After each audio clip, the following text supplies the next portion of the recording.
जय माता दी, जय मां कामाख्या, देवराधा ट्रस्ट, सत्यवाणी चैनल, ज्योतिष ज्ञान और विज्ञान। हम आपको एक ऐसी चीज के ऊपर आज डिस्कस कर रहे हैं जिससे घटना घटित हो जाए तो पूरा परिवार का सुख चैन भंग हो जाता है। कई परिवार ऐसे होते हैं जिसमें जो कमाने वाला मनुष्य होता है उसकी दुर्घटना में मृत्यु हो जाती है, दुर्घटना हो जाती है, हाथ पैर टूट जाते हैं, अपंग हो जाता है। और जो मेन व्यक्ति होता है कई बार वो पागल हो जाता है,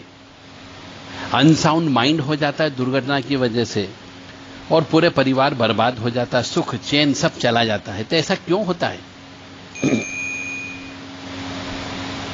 यदि आपके पास आपकी पत्रिका हो, पत्नी की पत्रिका हो, किसी परिवार के सदस्य की पत्रिका हो, बच्चों की पत्रिका हो, तो उसमें अवश्य चेक कर लीजिए। अब जो मैं बोलने जा रहा हूं, मेरा काम है आपको ज्ञान कराना, क्योंकि आपको उस चीज का ज्ञान नहीं है। तो वृश्चिक लग्न की पत्रिका के अंदर यदि शनि और राहु 12वें भाव में बैठ जाए तो जिस मनुष्य के जीवन में बैठ जाता है वृश्चिक लग्न की पत्रिका, द्वादश स्थान में यानी 12वें भाव में शनि राहु एक साथ बैठ जाता है तो अचानक एक्सीडेंट होता है उस मनुष्य का, और उस एक्सीडेंट की वजह से पूरे परिवार में सुख चैन हमेशा हमेशा के लिए समाप्त हो जाता है। एक बार और सुन लीजिए, वृश्चिक लग्न की पत्रिका में, यानी वृश्चिक लग्न का मतलब है सबसे ऊपर बीच में 8 नंबर डला हुआ होता है, और 12वां खाना यानी कि जहां पर 7 नंबर लिखा होगा वहां पे यदि शनि राहु एक साथ बैठ जाए तो जिस मनुष्य के जीवन में जन्म पत्रिका में शनि राहु वृश्चिक लग्न में बैठा हुआ हो तो उसका जीवन में एक्सीडेंट अवश्य होता ही होता है, और शायद वो विकलांग हो जाता है, शायद वो मानसिक रूप से अनसाउंड माइंड हो जाता है। तो ऐसे मनुष्य को जीवन में अपनी LIC करा के रखना चाहिए, और ऐसे मनुष्य को शनि राहु की शांति प्रत्येक वर्ष कराते रहना चाहिए, शनि के जप कराते रहना चाहिए, शनि का उतारा करते रहना चाहिए, शनि की शांति के लिए पीपल के वृक्ष लगाना चाहिए, शनि देव का मंदिर बनवा देना चाहिए, और राहु की शांति अवश्य करते रहना चाहिए। कर्मचारियों, जो छोटे कर्मचारी होते हैं, निम्न स्तर के कर्मचारी होते हैं, उनको हमेशा सुखी रखने का प्रयास करें, तो यह दुर्घटना छोटे रूप में भी निकल सकती है। मानो या न मानो यह पूर्ण रूप से सत्य है। और यदि यह दुर्घटना किसी के साथ घट गई, आपने देखा नहीं कि वृश्चिक लग्न की पत्रिका में 12वें भाव में शनि राहु बैठा हुआ है, तो आप तो किसी के ऊपर इल्जाम लगाओगे कि किसी ने तंत्र विद्या कर दी, उस तंत्र विद्या की वजह से ऐसी दुर्घटना हो गई और आज इनकी टांगे टूट गई, या ये पागल हो गए, और पूरा परिवार तहस नहस हो जाता है। इसीलिए हर बात में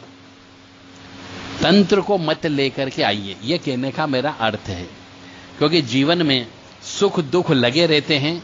परंतु वो सुख दुख अपने ग्रह नक्षत्रों के और पिछले जन्म के पाप कर्म के अनुसार रहते हैं। इसीलिए आपको अपनी जन्म पत्रिका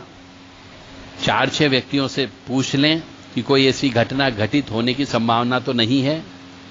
और है तो किस साल में है, कब है, उस साल घर से बाहर कम निकलो, यात्रा कम करो, ऊंचाइयों पे कम चढ़ो, और थोड़े दिन अपने आप को नियंत्रण में रखो, और उस समय पे ज्यादा से ज्यादा पूजा पाठ करो, शनि की शांति करो, हनुमान जी की सेवा करो, महामृत्युंजय मंत्र के जप करो, हवन ज्यादा से ज्यादा करो, ताकि वो घटना छोटे रूप में होकर के निकल जाएगी। एक बार और पुनः बता देता हूं, वृश्चिक लग्न की पत्रिका में शनि राहु यदि 12वें स्थान पे बैठे तो उस मनुष्य का जीवन में भयंकर एक्सीडेंट होता ही होता है, मृत्यु भी हो सकती है, पूर्ण रूप से विकलांग भी हो सकता है। ऐसे मनुष्य से यदि विवाह हो चुका है तो उसकी रक्षा करें,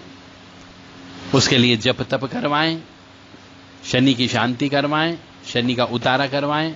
राहु की शांति कराएं, जप कराएं, तप कराएं, दान दीजिए, महामृत्युंजय के जप करिए। और जो निम्न स्तर के कर्मचारी होते हैं, निम्न स्तर के मनुष्य होते हैं, गरीब व्यक्ति होते हैं, उनको प्रसन्न रखने का प्रयास करें। उसका यही एकमात्र उपाय है, यानी शनि के उपाय और राहु के उपाय आपको करना होंगे। मां भगवती जगत जननी आपको सद्बुद्धि प्रदान करें, सुखी रखे, स्वस्थ रखे, प्रसन्न रखे। जय माता दी, जय मां कामाख्या।